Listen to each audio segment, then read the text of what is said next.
We're back, ladies and gentlemen. Football season is here.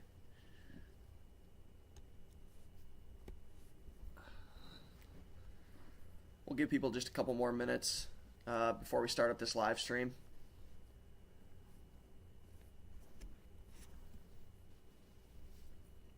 I'm repping my Brian Thomas Jr. jersey tonight. NFL season is back. It's actually so weird that we have football in July. We're just going to give people a couple minutes here in this mock draft real quick.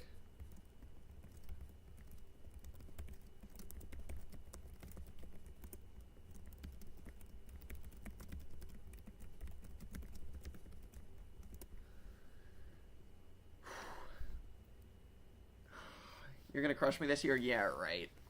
We go through this every year. Dude, I'm feeling good. I was literally in bed sick all day. Did a bunch of football stuff today. And now we're here. I've kind of been waiting for 7 o'clock to come. And we're ready to rock. Is BTJ the truth? Dude, this was one of my go-to guys last year, and he was my fantasy football MVP. I have this tradition where I get the jersey every year since I started the First and Goal franchise. I get the jersey of whoever my MVP was, and BTJ got it done last year. So that's why I'm repping the jersey. Neighbors over Brian Thomas Jr. I don't know. I mean, they're 1A, 1B in my eyes. I can't complain too much about any of them. Let me go ahead and look. I gotta check the YouTube real quick just to make sure we're doing all right.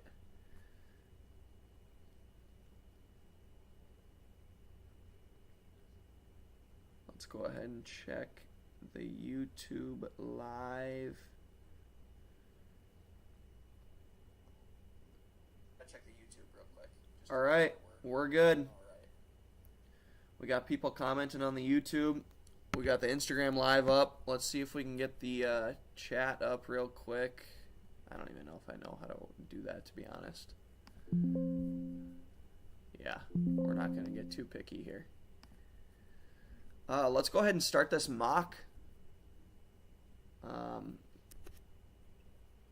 What's up, Luis? Say Flowers Lovers back. Draft settings. Draft order, randomize. Let's make it happen, y'all. We are going to go just a nice little 12 or so rounds tonight and see what we can make happen. I saw one team just left, so let's give them a quick chance to get back in the draft. And then if they don't, we'll go ahead and start it with 11 teams.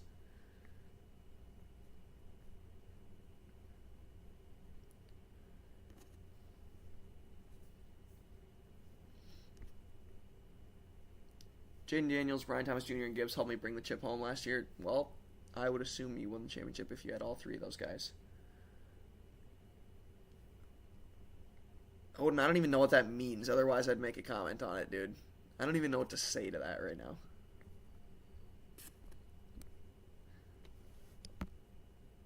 I don't know how to keep the chat Gibbs helped me bring the chip home last year. Well, I would assume. So, we're just going to go ahead and have it.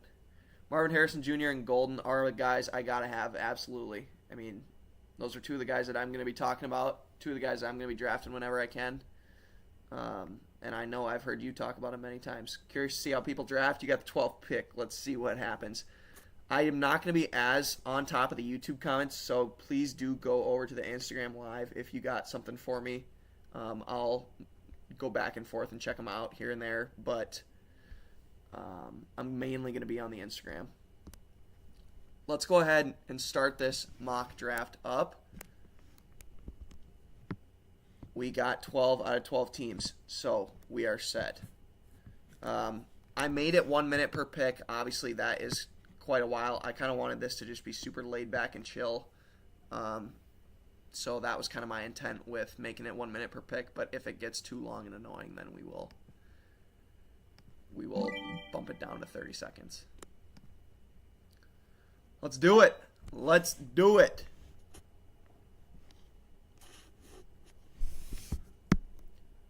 Jamar Chase goes first. Nothing surprising about that. All right, you guys got to hit me with some questions. I got to talk. I'm not going to be able to talk about this mock draft for the whole time, and commentating mock drafts is kind of boring, so hit me with some stuff. Football related, fantasy related, summer related, whatever you guys got for me. I am here for it. Yeah, Marvin Harrison Jr. is definitely going to have a breakout year this year. People forget that this guy was one of the greatest prospects of all time. I mean, I understand that McConkey, Brian Thomas Jr., Malik Neighbors, all breakout seasons last year. But we can't jump on the bandwagon too much, too quickly of all three of those guys and just ignore the fact that Marvin Harrison Jr. was by far the best prospect out of all of those guys. Who am I taking at the 101? It depends on the league. It depends how many teams. Depends on the format. But without any discrepancies or stats to go with, I would say that I would go with Jamar Chase. All right, my two running backs I would like are gone. So I'm probably going to pivot. I'm not going to take Saquon this year. You guys know that I'm fading Saquon this year, so there's no way that we're going to go there. If I wanted to go running back, I would probably go Genty. However, I have drafted this guy in my first two fantasy drafts of this season so far, so we're going to make it 3 for 3, and we're going to go St. Brown with my first round pick. If I don't stop lagging. This could be really awkward.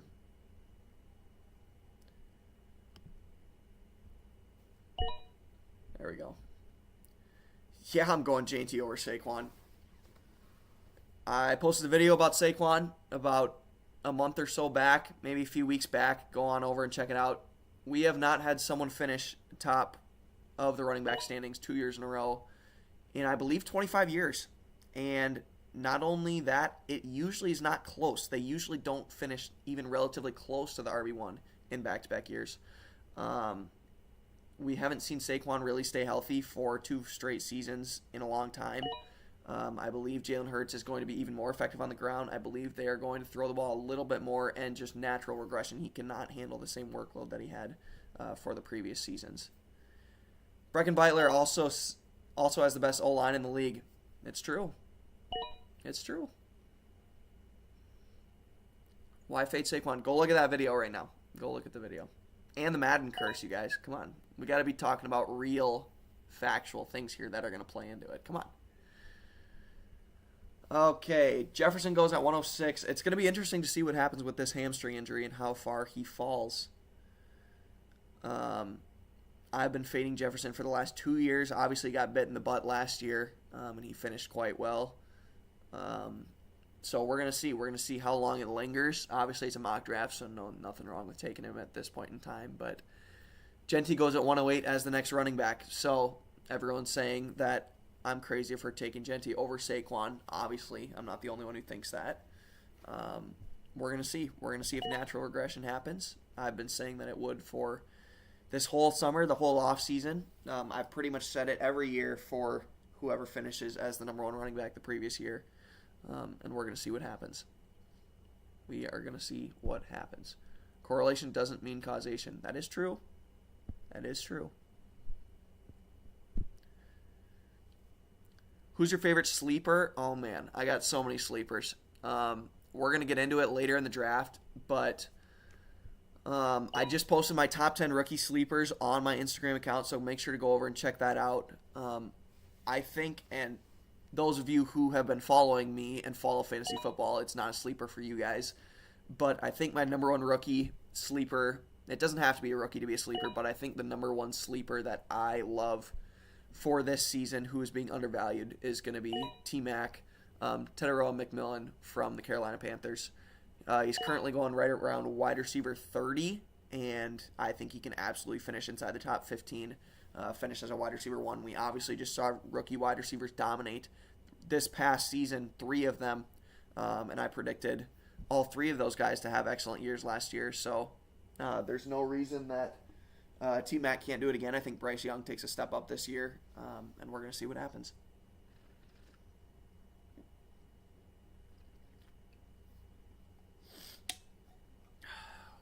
We got quite a few other YouTube comments over here. I'm going to jump over here. You were going to take Bijan. Yep, nothing wrong with that. Love Warren. Warren's a great tight end pick. If you don't get one of the 2 elite ones, he's probably the one I'm targeting. My team might look weird because everyone's going to take my players. I don't know. Everyone's going to take everyone's players. Theoretically, everyone who followed me is probably thinking relatively the same, so we're just going to wait and see what happens. Also, we just had the opening kickoff on the game. Let me know what you think of Omarion Hampton and Trey Harris. 2 of the rookie sleepers that I love. They both are supposedly going to get minutes tonight, so it's going to be very interesting to see what they have to offer. Tonight, I think they don't play more than a series or 2 at most. But I think they are both values where they're going right now, Hampton and Trey Harris. Trey Harris, definitely one of my favorite sleepers in the whole draft. I'm on the clock. I am going to be honest, I'm not going to be paying super close attention to this actual mock draft because I'm going to be looking at comments. I'm going to be looking at the game. But I like where we're at with St. Brown. I think we're going to go ahead and double up on another receiver. We're going to go with one of those guys who broke out last year at the rookie wide receiver position, and we're going to go Ladd McConkey here at the 208. I was debating between McConkey and Jacobs, so seeing Fluky Rhino Ryan take Josh Jacobs right after me, I think that was the next best guy on the board, so happy for him. So if you don't take a sexy name at the running back position and you draft Hurts, you should be good. Well, it might not be that easy, but I do think Hurts is going to continue to be safe and solid, just like he has been for the past 3 seasons now. Second round, noticeable picks. Josh Allen goes at the 202. That is about as early as you will see him go. Brock Bowers goes at the 205. He's beginning to fall a little bit. He was going at the end of the first round. So I like to start with Genty and Bowers in the first 2 rounds for Mr. Houck. Marvin Harrison goes at the 210. That is by far about the peak of where you were going to see him go. And then Lamar Jackson rounds out the second round at the 211 with Jonathan Taylor at the 212. 12th pick might be the worst pick possible. Everyone you wanted was gone. I mean, there's no way everyone that you wanted was gone in the first 11 picks. It's going to be a long, long fantasy season if that's the case. All right, so we have Trey Lance starting in this game tonight, you guys. Talk about change of events. This guy was, I believe, traded up for at the quarterback position and has not done a thing in the NFL. Jalen Hurts goes before Jaden Daniels, and this might be because we just saw Terry McLaurin demand a trade. What are we thinking of the Terry McLaurin trade situation? I thought there was no way that the Commanders would let him go. I mean, he's been their guy when they were horrible. He's been their guy. Trey McBride goes right before me. He would have been my pick. Fluky Rhino taking some great guys. I love it. I love to see it. I never usually do this, and of course I'm drafting with people who know all my guys. But I think we're going to go with no running back in the first 3 rounds, something you will hardly ever see me do. If I were to take a guy in a real draft, it would probably be James Cook. But with him not having played to this point, I think I am going to take the shot on either A.J. Brown or Jackson Smith-Njigba or T. Higgins. T. Higgins as a wide receiver 3 sounds deadly. However, JSN, I think, is going to be who I go with here. But A.J. Brown falling to the 305 might just be too good a value. We're going to see how far he falls. We're going to do a little experiment. Everyone in this channel knows that I don't like A.J. Brown, so we're going to see how far he falls. We're going to see how loyal you guys stay to my take. I posted a reel on A.J. Brown and why I'm fading him this year about a month or so ago, and we're going to see. He might go one more pick. He might go another round. We'll see what happens.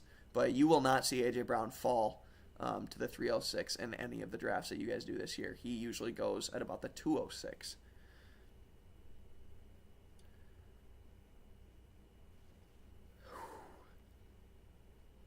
All right. Let's head over to the YouTube and see what's going on. Igbuka's going to eat if Godwin's out. I think he's going to eat. I really do. I really, really do. I like Hurts better than Daniels because he had a better offense around him and the tush push is still in effect. Well, yeah, the tush push is still in effect.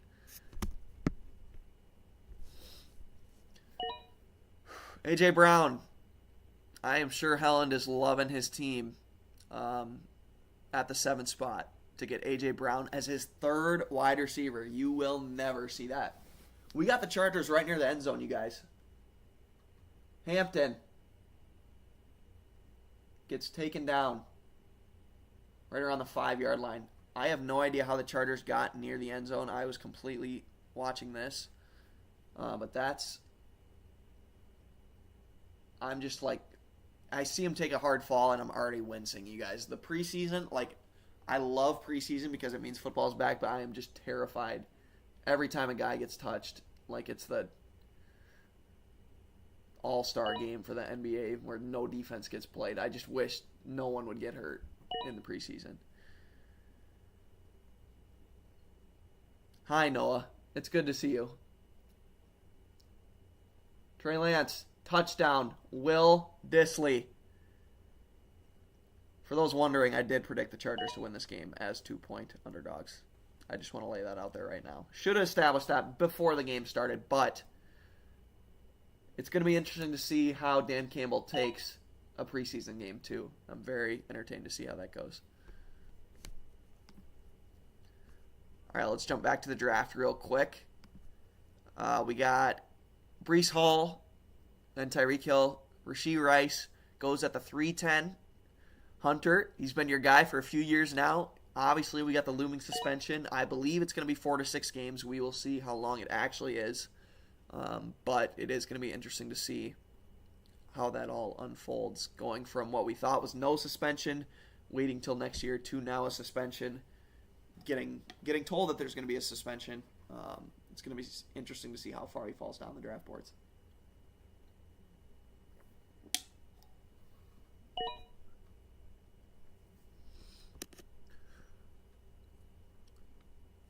All right. If you are on the YouTube Live, or the Instagram Live for that matter, do make sure to leave a like on this video. I can't imagine that any of you are not subscribed if you're in this mock draft and if you're watching my channel. But do subscribe to the YouTube channel as well. We are at just over 800 subscribers, I believe. Obviously, we are on our way to 1,000. So if we can get to 1,000 subscribers, theoretically, that is when the journey to getting paid begins. So then First and Goal is really going to take off once we start making about 10 cents per 1,000 views. Let's just say that. No, it's not going to take off, but it is entertaining, and it's kind of interesting to think about, that's for sure. All right, George Kittle goes at the 404. Did I make this a single flex or a double flex? I made it a single flex. I debated back and forth between single and double. So, we're getting up to my pick here. I would pull the trigger on Terry McLaurin had he literally not just demanded a trade today. So that's unfortunate. I'm shocked to see T. Higgins still available. He usually goes at the end of the beginning to middle of the 3rd round normally. So we got quite a few guys falling down the draft boards today. But it is going to be interesting to see how McLaurin's situation unfolds and how far he falls down the draft boards.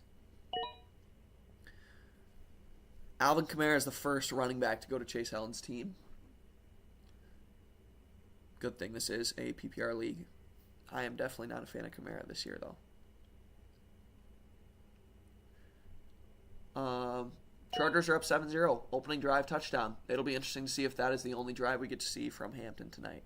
Higgins gets taken. McLaurin's on the board.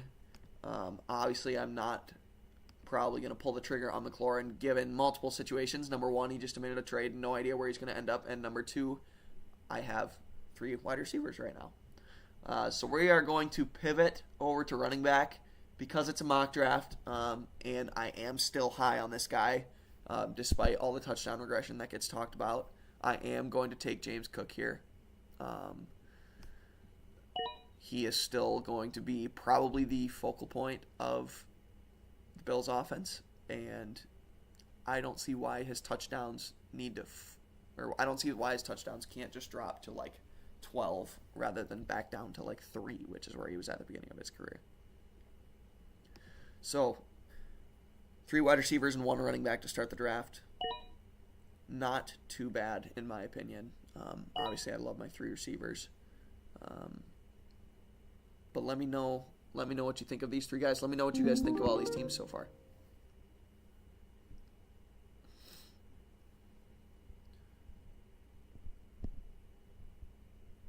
Let's head over to the YouTube and see what's going on. Terry was too good a value to pass on. That's all right. I do not blame you at all. I do not blame you at all.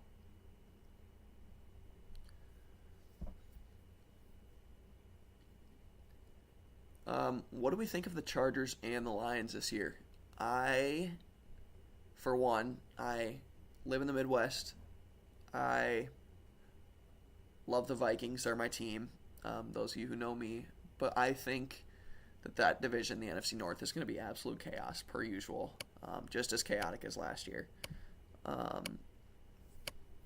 I could very well see any team but the Bears winning the division, and that's the truth. I just projected out my season predictions, yet to post them, but I think the Packers, Lions, and Vikings are all going to compete for the NFC North title. But the Chargers, I think, could very well dethrone the Chiefs for their first division championship, or any division championship for a team other than the Chiefs in the past 10 years, I believe. All right. It's back to us. I haven't been paying any attention whatsoever. We're not going to take quarterback because all the elite ones are gone. We're going to need a bit of stability at the running back position. Probably not going to go receiver, even though I do like some of the guys in the area right here. Tight end you can obviously wait on because you didn't get any of the elite guys. Could go Hubbard. Could go Montgomery. I'm very intrigued by all of the rookies, however. And because it's a mock draft and it gives us an opportunity to talk about the rookies, let's go ahead and just pull the trigger. Nah, I'm just kidding. I'm not going to pull the trigger. We're just going to go Hubbard. He's safe. Pretty boring. But if Cook does hold out, however, given the fact that we had Cook as our RB1, it will be nice to have Hubbard as our RB2 in this situation. Lions go ahead and punt on their opening drive. I cannot believe that we have football on in July. This is like actually ridiculous. Within the first 5 seconds joining, I hear the Bears hate. Dude, that was a total coincidence. I haven't said a word about the Bears this whole live stream for a reason. What do you know? Henderson goes right after me. So I was debating between Hubbard and Henderson. Henderson is probably one of my top 3 rookies that I'm targeting in fantasy this year.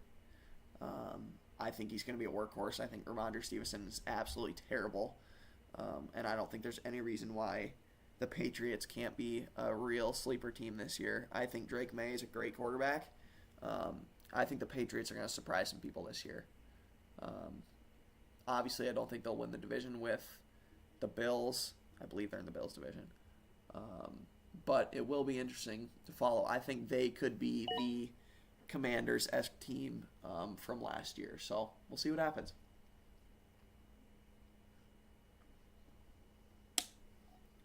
I'd like to see Trey Harris get some action here.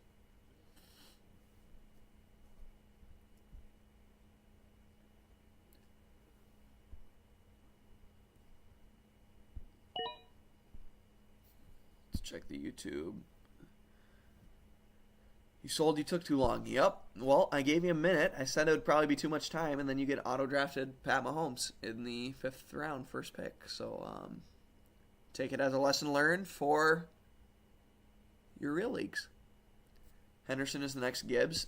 That might be aggressive, but could be. He could be. All right. There goes our boy, Tetairoa McMillan, at the 5'12". So he goes back-to-back with Travis Hunter at the 5'11". So let me know who you think is going to have a better season between Hunter and McMillan. Obviously, they were the 2 first wide receivers taken off the board. And let me know what you think Hunter's splits on offense and defense are going to be. Man, you know that our 12th team follows this page. Except for the fact that he took Christian McCaffrey. That cannot happen. Unacceptable. I'm just kidding. I don't like Christian McCaffrey. I think my logic has always been you cannot win your leagues with the first and second round picks, but you can lose them, and that leagues are really won with your mid and late round picks. And I think that Christian McCaffrey is just the perfect example of that.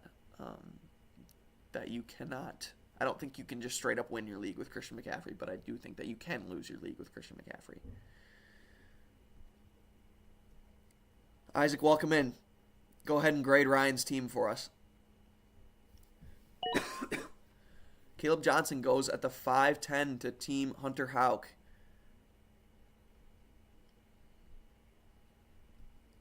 Obviously, you are seeing these rookies fly up the board. We got guys like Joe Mixon, also injured, waiting it out.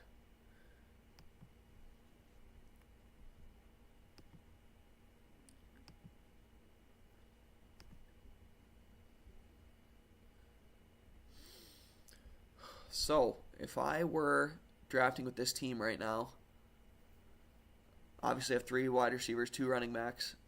I would probably look to continue to go wide receiver or running back because tight end, no reason to take a tight end.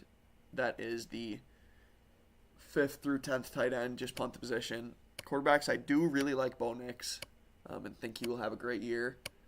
But with kind of that same logic, if you can't get an elite quarterback, there's really no reason to pull the trigger that early.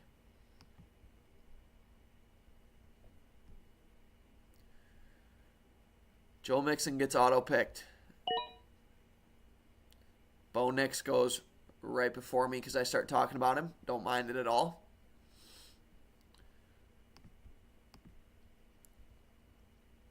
As for who would be highest on my rankings, pretty much all my wide receivers are getting taken.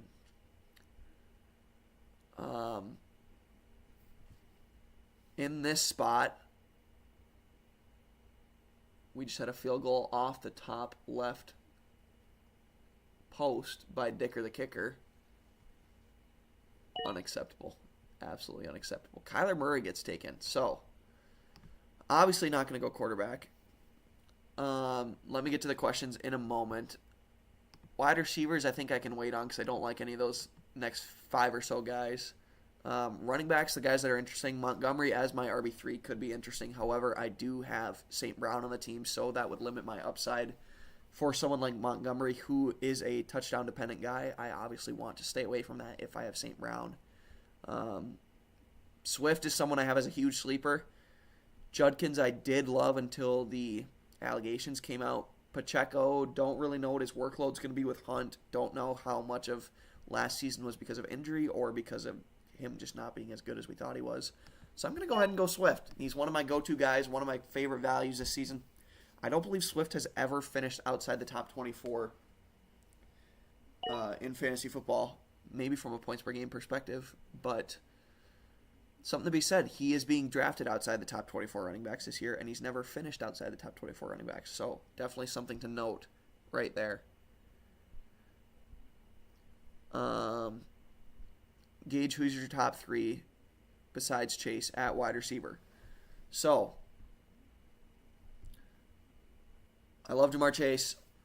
my go-to guys, and you guys got to listen. And I'm about to release. I just finished my last draft of my rankings before the season. I obviously adjust them between now and when the season starts, but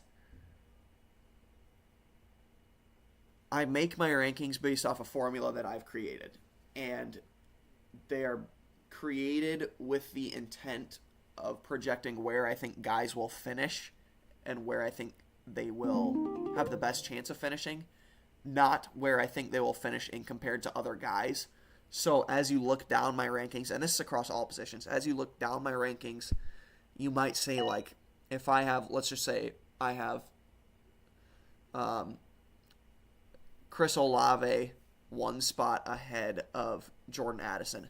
That might just be because he is valued better in the formula that I've come up with myself that isn't related at all to Jordan Addison. So you might say, like, I can't believe you have Jordan Addison lower than Chris Olave. There's no way that Jordan Addison's a worse fantasy player than Chris Olave.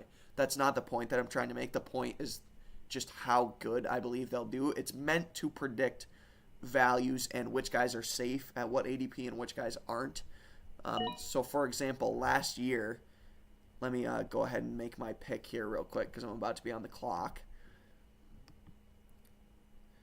Still just going to keep pounding out the running backs and wide receivers, I believe.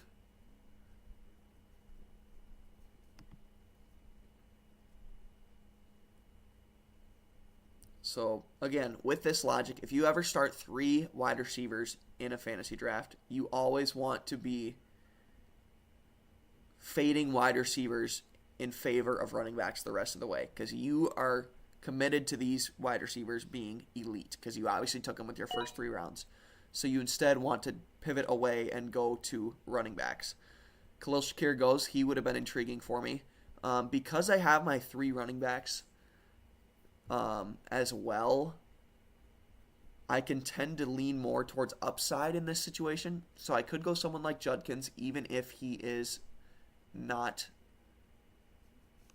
potentially going to play for the first little while. Tony Pollard is someone who's really safe, but lacks upside, I think. We just had a big run by the Lions. Pacheco is same thing, kind of safe, but lacks upside. Aaron Jones, I think he's going to be in close to a 50-50 split with Jordan Mason. I'm going to go with one of the guys that I've drafted quite a bit of this season, and I'm going to go with Tony Pollard. So I believe that my running backs and wide receivers are really, really solid to this point. So back to my rankings.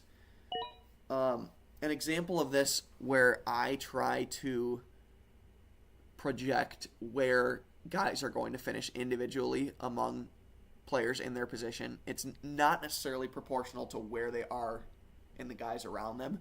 So someone like Justin Jefferson last season, for example. Justin Jefferson, after plugging in everything that I believed about Jefferson to be true into my formula last season, what spit back out at me was that he would finish right around the wide receiver 15. So, what I did with that information, did I think that Justin Jefferson was the 15th best wide receiver in fantasy football? Obviously not. I thought that he was an elite talent. Obviously, he's been one of the best wide receivers that there is. And would I take the 14th or 13th or 12th best wide receiver in my formula over Justin Jefferson? Probably not. It's not like set in stone you have to take one guy over the other. But what it tells me is that if Justin Jefferson gets spit out as the 15th ranked wide receiver in my rankings and he's going off as the wide receiver 2, that is a huge discrepancy and I should be fading Justin Jefferson. That is what that tells me. So what my rankings and formula does is it tells me where I predict guys to finish in proportion to their average draft position. And then it helps me determine whether or not I love drafting guys or not. So someone like Christian McCaffrey this year is a great example. Christian McCaffrey, I believe, is somewhere right around my running back 15, just like I had for Jefferson last year. So do I think that there are 14 running backs that I would take before Christian McCaffrey in a fantasy football draft? No. But the purpose is that for a guy going as the RB4 in drafts, I do not want to take a risky pick for someone who spits out poorly in my projections. So that is kind of the logic behind my rankings, and that's why I do them the way that I do. But that was a long way of beating around the question. Let's go ahead and get the full draft board up right here. Of who are my top 3 wide receivers other than Ja'Marr Chase. St. Brown is number 2, which is why I've drafted him about as much as anybody this season. And then I believe Malik Neighbors is number 3. I could be wrong because I know that I'm fading Jefferson again, and I know that I'm fading CeeDee Lamb.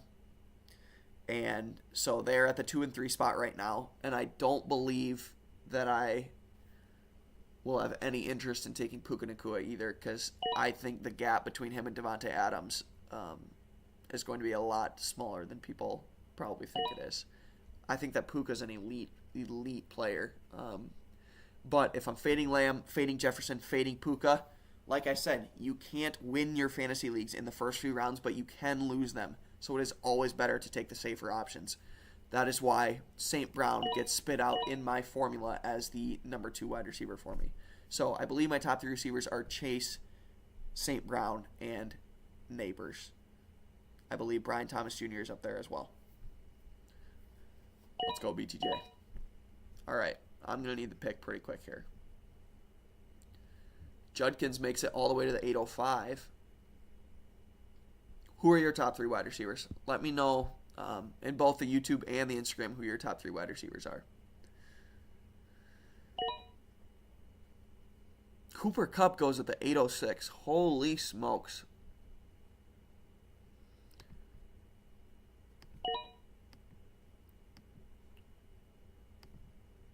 All right, I am on the clock. So this is going to give me an opportunity to talk about one of my favorite guys. Actually, we're gonna do a little test and see if he makes it back. I'm gonna go ahead and take Mark Andrews.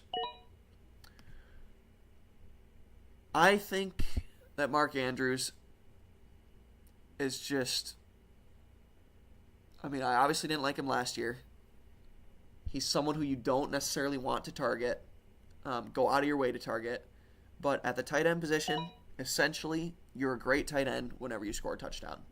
Unless you're one of the top 2 guys who gets 8 receptions a game. And I believe that Mark Andrews, especially with this likely ankle injury now, has as great a chance as anybody to put up as many touchdowns as any tight end in the NFL this season. Chargers just scored another touchdown. So, pick 6. I'm behind the ball, but there was a pick 6. Chase Lamb, Neighbors. I like it. I like it.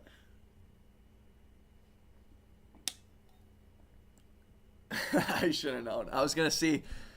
So the guy I was going to target on the way back is Javonte Williams. He is probably the guy that I'm targeting most in all of my fantasy drafts this year. I understand it's gross. I understand it's ugly. But we're talking about potentially the workhorse running back on the Dallas Cowboys. And he goes in usually 9th or 10th round.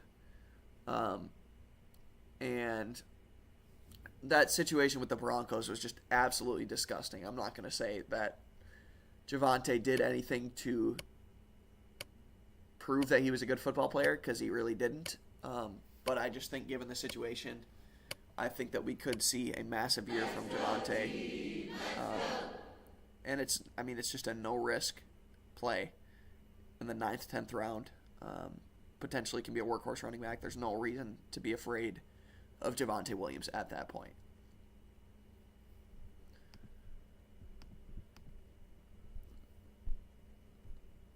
I believe, yeah, I'm on the clock. I'm lagging though, so I'm jumping over to the phone.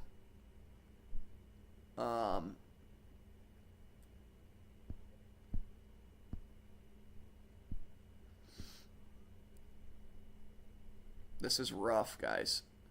In honor of this game, we're going to take Trey Harris. We're going to pivot back to the wide receiver position. If you guys are watching the YouTube live stream, you could definitely see that I was lagging there.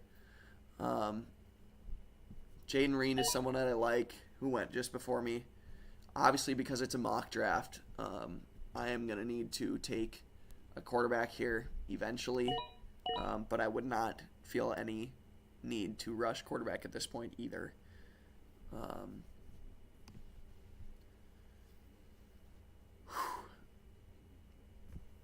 This has been good. Obviously, it hasn't been anything too crazy. For those of you watching on the YouTube and the Instagram Live, do please leave a like and subscribe if you are not subscribed already. As I mentioned earlier, we are at 814 subscribers. Once we get to 1,000 subscribers, that's when the journey of getting paid per view and getting ad revenue begins on YouTube. So that's pretty cool.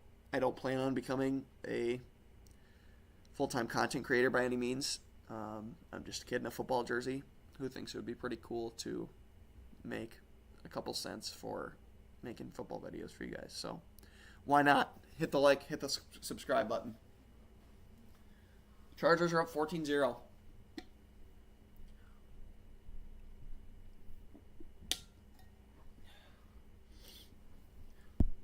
Surely you guys got some more questions for me. Come on.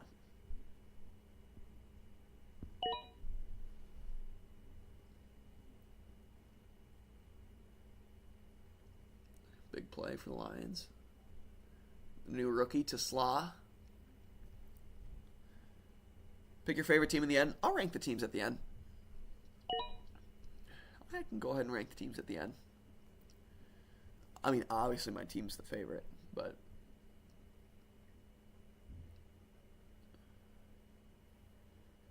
no, I don't know. I always like the little highlight feature that you can do on Sleeper. That's very nice. So head over to the YouTube, and you can see me highlight my favorite teams. That makes it a lot easier to comprehend. Lions rookie is making back-to-back big plays here. That was a really fascinating draft pick when the Lions took that rookie. I can't say that anybody saw that coming. I don't know if they really needed another offensive weapon, but they went for it. We'll see what happens.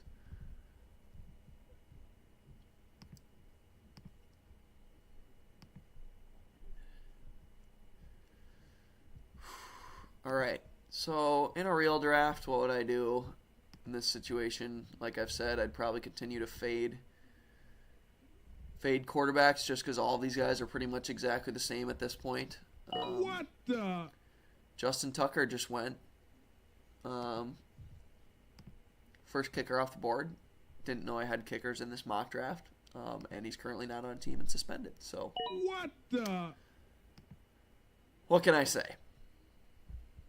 What can I say? At this point, if you do wait on wide receiver, or if you do wait on quarterback, what you usually want to do is you want to look to where you can stack. I could do a little Herbert stack with McConkey and Trey Harris. Looking back, I obviously probably wouldn't have taken Trey Harris in a real draft because I have Ladd McConkey, because that limits my upside. But we could just kind of treat this like a best ball team and go ahead and stack Justin Herbert with these two guys, especially because I'm looking for a quarterback anyways, and I waited, so really no reason not to.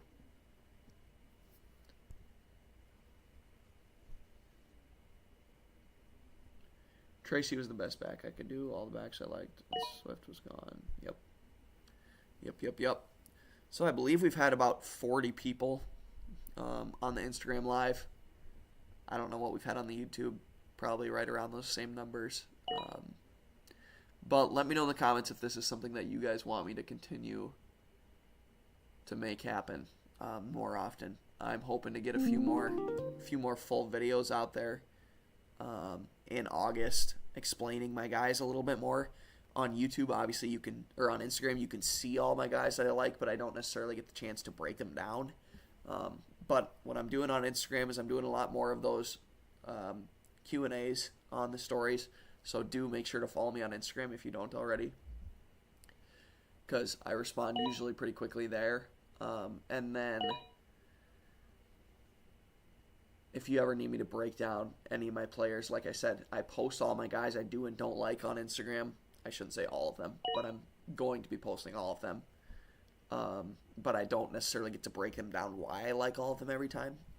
And so that's something that I am hoping to do on the YouTube as well, in a few more longer videos. So let me know in the comments if that's something that you want. If you ever want a breakdown of why I believe what I believe on a player, I'd love to. Right here, I got my full list of every position, values, busts, all the above. I got a full, I believe I'm going to be picking any second here. Yep. I'm going to go ahead and double up on quarterback. I'm going to take the rushing upside quarterback in Justin Fields in New York. Got full spreadsheets with my formula right here for every position. If you guys are watching this on Instagram, you're probably really confused. But on YouTube, you can see what I'm working with here. Got all sorts of stuff that we're doing right here.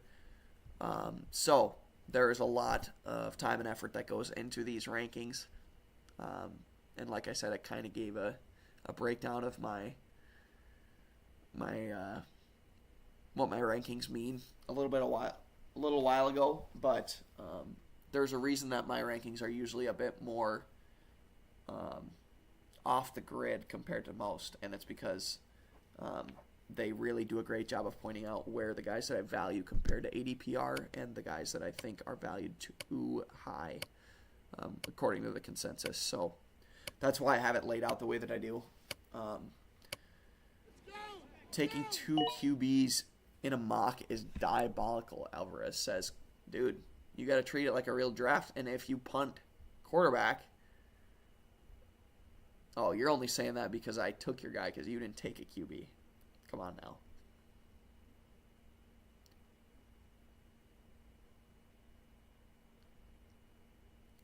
Got to have a backup, dude. Come on.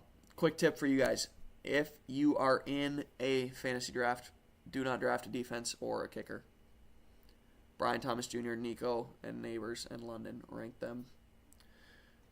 I definitely have Neighbors and Brian Thomas Jr. at the top. I have London right up there too. Nico Collins I definitely have lower than everyone else by a landslide. I made a video on why I don't like Nico. Essentially, he gets drafted as an elite wide receiver, and there isn't a single thing that he does that elite wide receivers do, if that makes sense. So, target share is pretty much the only thing that he has going for him. Neighbors, BTJ, and London, I think, are all in for monster seasons.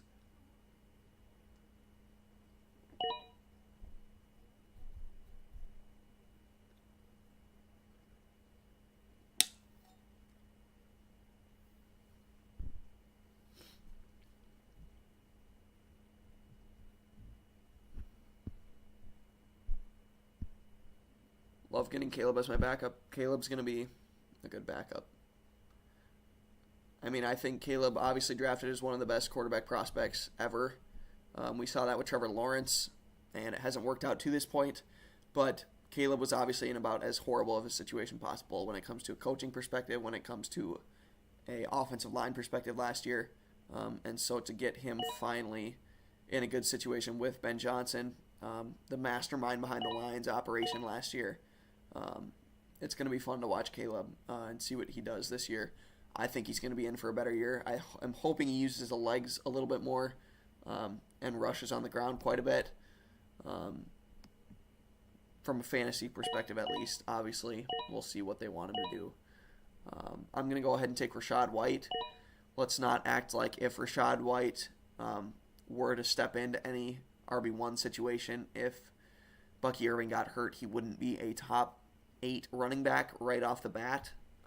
And I think he's still going to get work in this offense as well anyways. So I will always pull the trigger on Rachaad White at the end of drafts. Definitely someone to target at the end of your drafts. Marvin Harrison Jr. was also a generational prospect. Yes, he was. Yes, he was. So we're going to go ahead and rank every team here. I shouldn't say we're going to rank every team. Very cool. We got the ladies in the Instagram comments. That's what I'm talking about. Let's go ahead and rank these teams here. And you know what? I actually don't know. I'll go ahead and rank everyone's team that I know is still on the draft right now. Sean went Gibbs. He reached on Harrison a little bit. I think he could have got him in the third round, but I do like Harrison. Hurts, McLaurin, Sutton. Tracy as the RB2 is a bit sketchy, given that Scadaboo could very well just be the RB1 on the Giants. Matthew Golden as a wide receiver 4, I think, is a massive, massive win. Jalen Hurts is going to be safe, steady, and solid as always. Terry McLaurin, obviously, before today's news, I would have loved him at the 410 here. Obviously, given the situation and given that it's a mock draft, that's just how we're going to choose to look at it. But I like this team a lot. Fluky Rhino, this guy took a couple of my guys. I didn't love CeeDee Lamb right away, but Josh Jacobs I love as the RB1. I think Jacobs is one of those guys where he's as safe and steady and reliable as they come. And you're not, I've said this 5 times tonight, and I'm going to say it again. You can't win your leagues in the first 2 rounds of your draft, but you can lose them. And Josh Jacobs is not a guy who's going to lose your fantasy league by any means. McBride at the 304, I absolutely loved. He took him, sniped him 1 pick before me.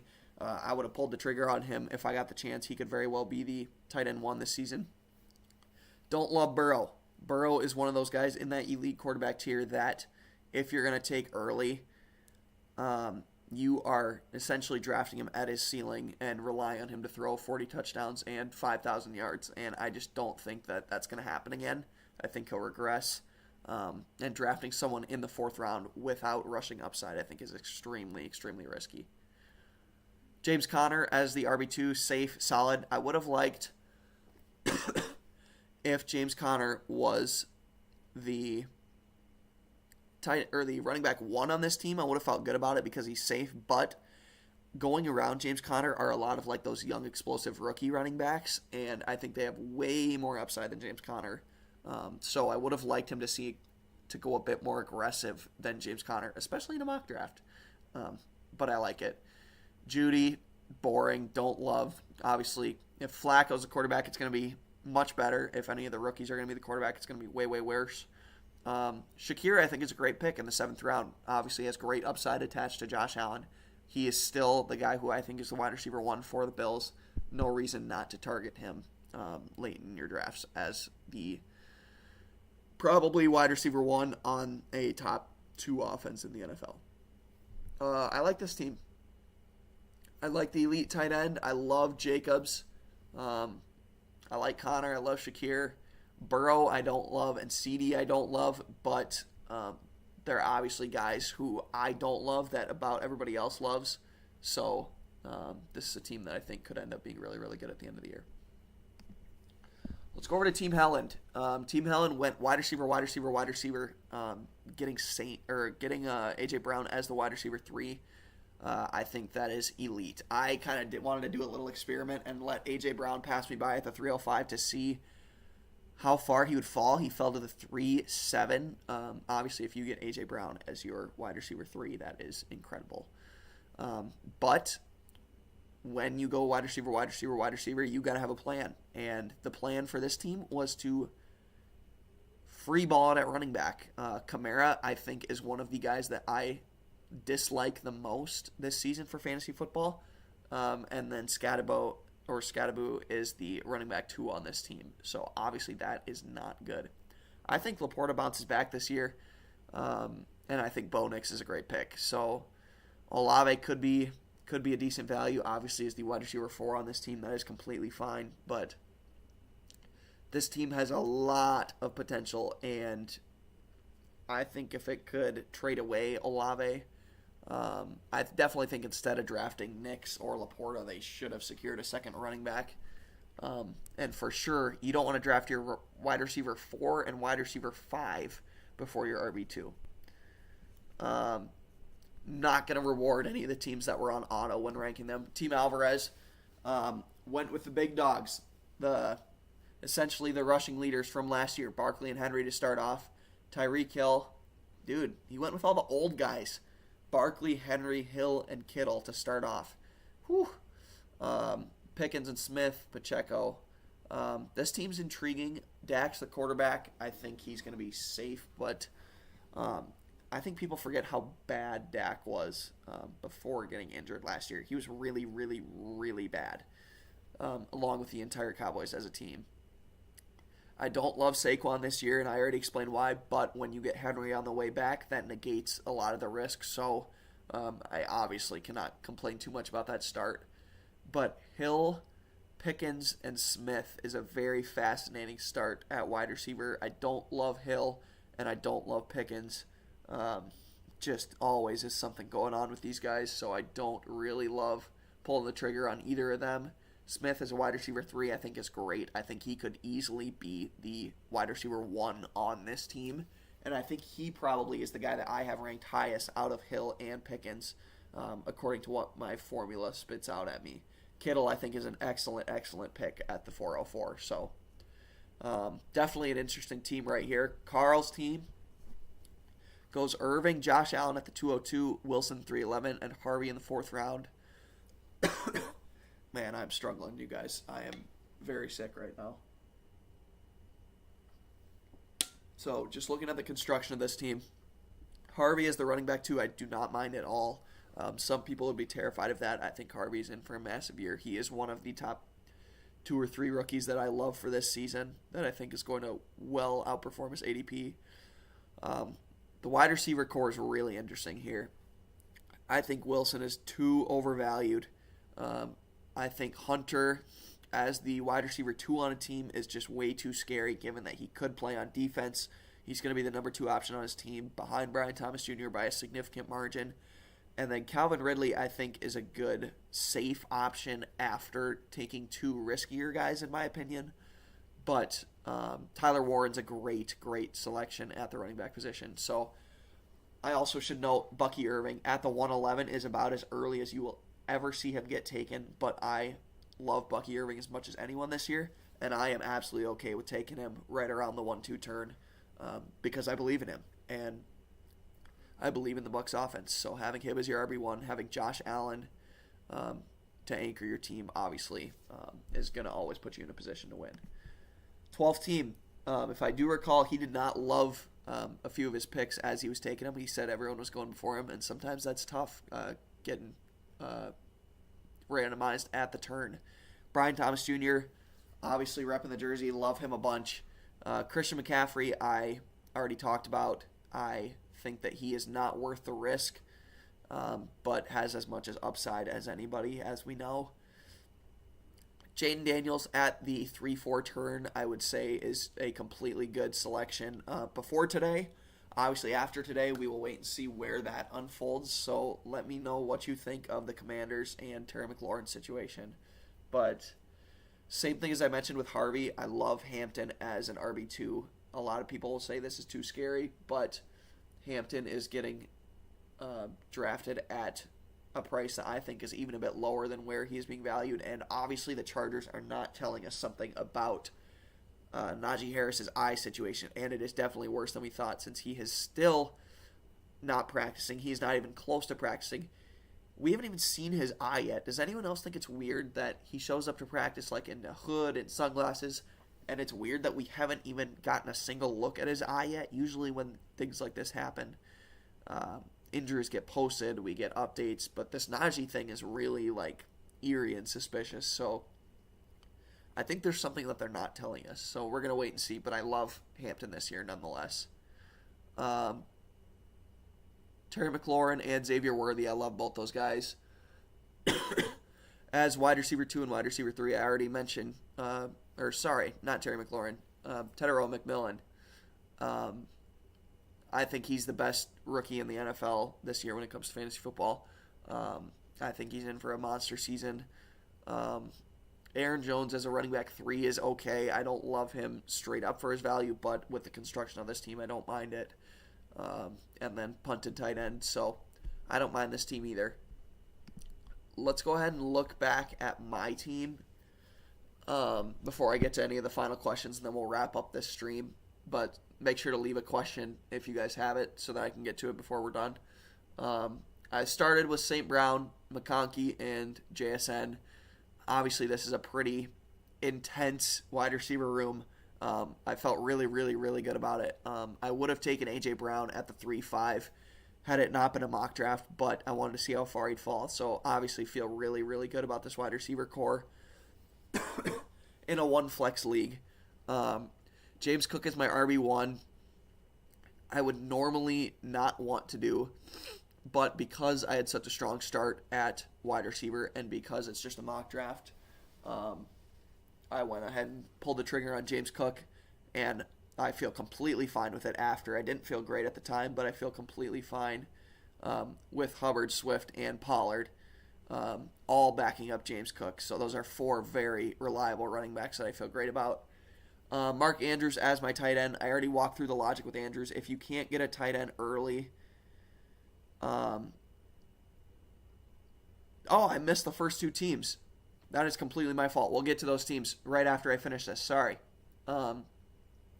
If you can't get one of the early tight ends who's going to get elite volume, make sure to get a tight end who has touchdown upside, because essentially the way that tight end position works, if you get a tight end that scores a touchdown, he's essentially a top 8 tight end on the week, no matter who he is. And Mark Andrews attached to Lamar Jackson and the Baltimore Ravens, you want to be pulling the trigger on Andrews, especially in the 8th round. No reason to take the beginning of that tier. Guys like Kelsey or Hawkinson. I really do not like Hawkinson this year for fantasy. But Andrews is someone, especially with this likely ankle injury, that I'm willing to pull the trigger on. And then I obviously went late on quarterbacks. I went ahead and stacked Herbert with McConkey and Trey Harris. And then I went with the upside play with Justin Fields with the rushing upside. We got the Lions inside the 5-yard line here of the Hall of Fame game. All right, let's get to these first 2 teams. I apologize. First team, Ethan's team, went with Ja'Marr Chase at the 101. I love that. Then goes Jonathan Taylor and Chase Brown. I love Chase Brown. I very much dislike Jonathan Taylor. So those kind of offset each other. This is a very interesting team. So I do like Chase Brown a lot. I think he is arguably the safest running back in fantasy this year, given his price. But you do not want to take Ja'Marr Chase and Chase Brown on the same team. Completely nerfs your upside. I understand, like when we look back at last year and say Lamar and Derrick Henry both had elite seasons. But that doesn't change the fact that on a week-to-week basis, your upside is maximized by having guys on different teams. If Ja'Marr Chase has a monster week with 3 touchdowns, Chase Brown just simply cannot have that same upside from a touchdown perspective. So I love the thought process and I love where these 2 guys were taken, but given the construction of this team, I would love to see this team go out and trade for someone of the exact same caliber value, but it unlocks that much more upside for their team from a touchdown perspective. Lions go ahead and score a touchdown and get on the board. We are 5.5 minutes away from halftime in the Hall of Fame game. Back to this team, Mike Evans, I do not like at the 4-5 turn.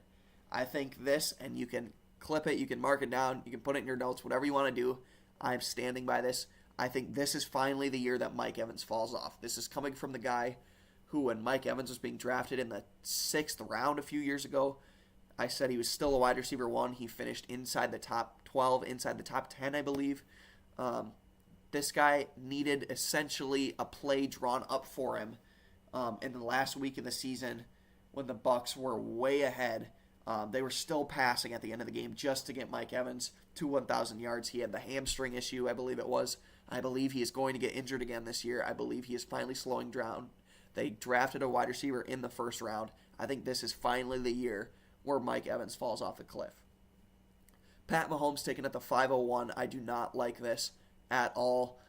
If you miss out on the elite quarterbacks, there's no reason to take a quarterback in this middle tier, whether that be Mahomes or Baker or Kyler.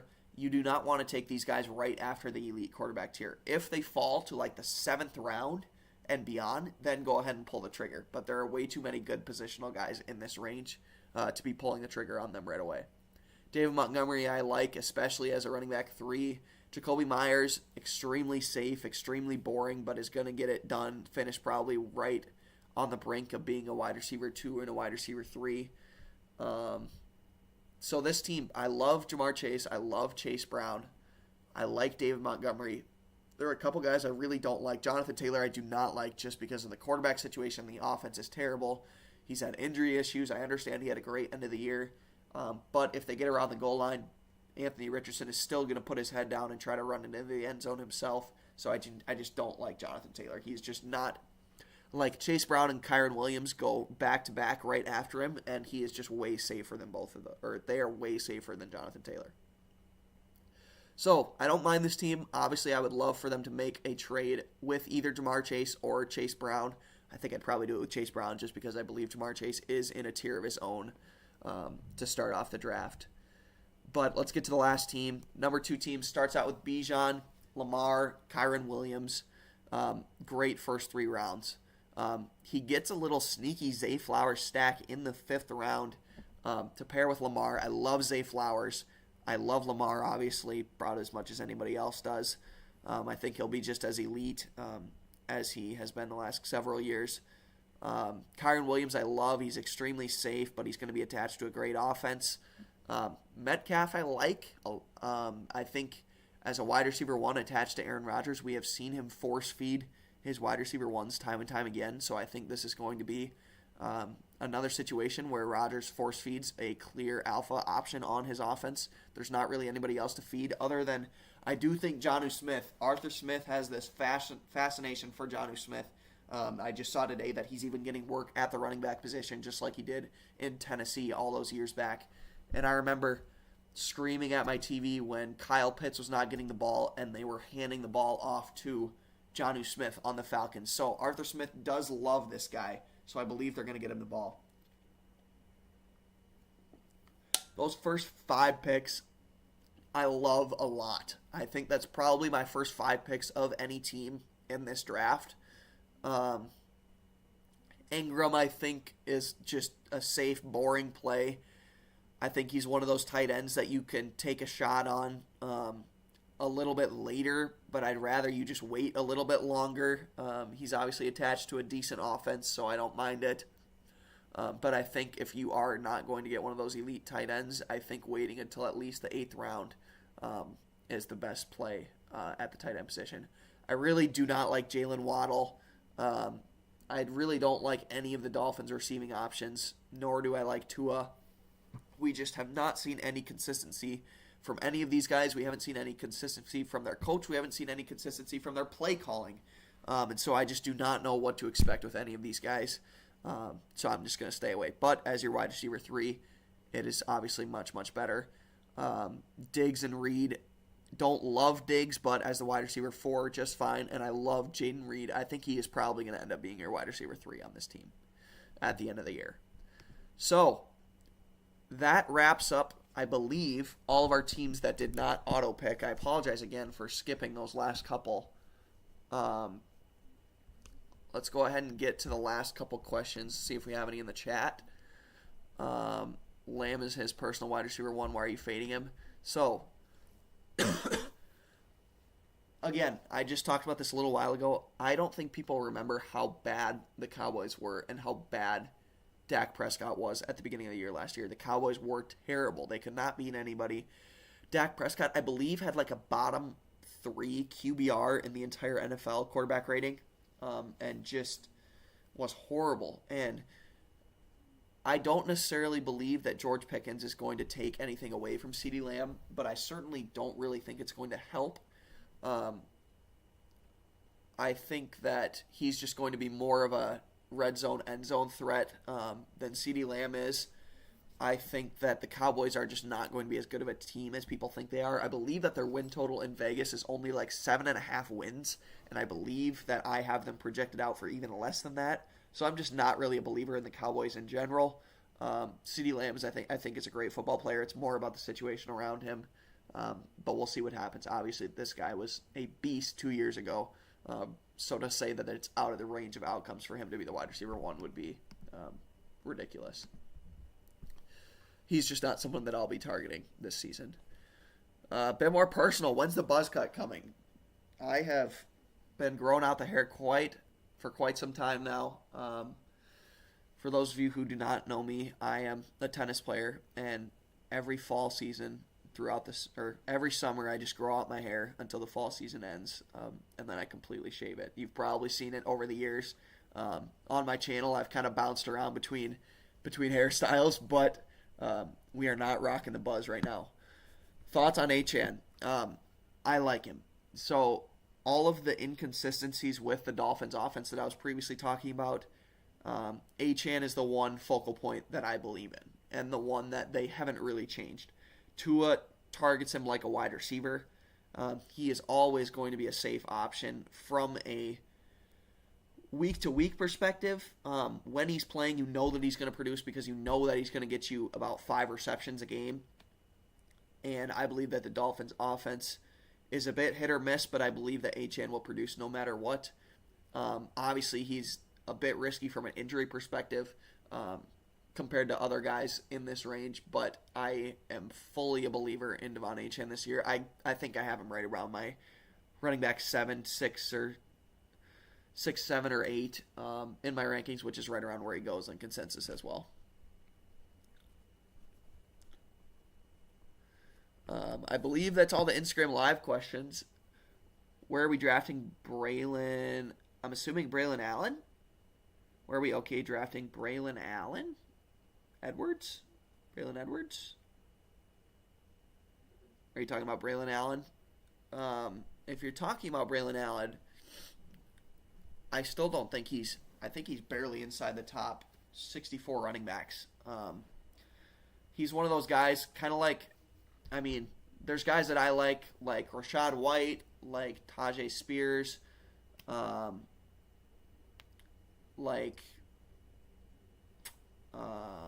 who else? Tank Bigsby maybe, who I think could just step up and be great in their offenses if the guy in front of them goes down. Braylon Allen's another one of those guys. Let's go ahead and look at my rankings real quick here. I don't think I have Braylon Allen any higher. Roschon Johnson's another one who I think is the clear number 2. Tyler Algier, Jaden Blue. So all these guys kind of go just right at the end of your drafts. Most of them will get taken in the last round or 2 or go undrafted. I don't think you need to go any earlier than this. But I think Braylon Allen is going to get utilized more. I think Breece Hall has not either been very respected in New York from a workload perspective, or he's just not as good as we thought he was. However, I don't like Breece Hall at all this year, and it's more so because of the situation with Justin Fields and the Jets' offense being bad. And so that isn't more of an incentive for me to like Braylon Allen. It's more that I dislike the situation for Breece Hall, and so Allen is not one of those top guys that I would be targeting as an RB2 in one of those offenses.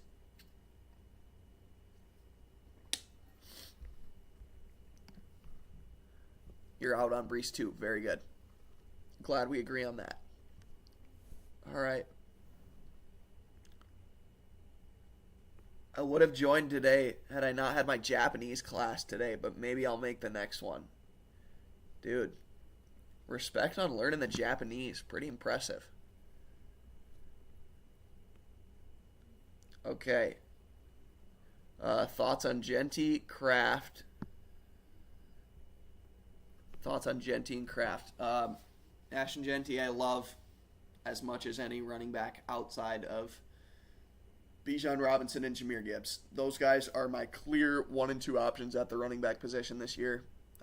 Genty is probably my third guy, though. I think he is in a tier of his own compared to the rookies, obviously. I'd rather have him than Saquon and Derrick Henry. I think that he's going to be a beast. I think he's going to be the best rookie running back that we've had since, is it either Saquon or Zeke Elliott, when they had monster seasons as rookies. I believe that they're both going to be great. Tucker Kraft is one of my sleeper tight ends for this year that I really, really love. He's a guy who, and I feel like I've said this 100 times tonight, but if you punt tight end, Tucker Kraft is someone that you should be targeting. I think the Packers offense is going to be really, really good. We obviously have not seen any consistency from the Packers wide receivers whatsoever, but we know their offense is going to be great. We know that Tucker Kraft was one of Love's go-to options in the red zone last season. And with those wide receivers, if we don't know which one of them is going to be producing on a week-to-week basis, but we know that Tucker Kraft is going to be on the field regularly every single down, then he's someone that we should be targeting as a late-round tight end for sure. Any other questions? I think we're going to go ahead and wrap this up, guys. So as I said, make sure to please leave a like and subscribe to the YouTube video, the YouTube live stream right now, and the Instagram as well. I'm going to be posting on my story more and more. Robbie Rallis with the W. Dude, sorry I couldn't make the lesson today. If you've been around this live stream, you've probably heard me coughing. I am struggling right now. I've been sitting on my butt watching football on my computer screen all day. Do leave a like and subscribe. Chargers just scored a touchdown. We got the Hall of Fame game on. Football's back. Fantasy's back. Live streams are back. And most importantly and most enjoyably for me, I'm just enjoying talking to you guys on a regular basis now. I've loved kind of my whole reason for starting this was just so I could talk football and talk sports with people who also love talking sports and talking football. And it's been awesome for 3 years now. So looking forward to getting, I believe this is going to be year 4 under our belt or get year 4 going. So can't wait. Leave a like, subscribe. Let me know when you're in for the next one, and I will see you guys soon. Peace out.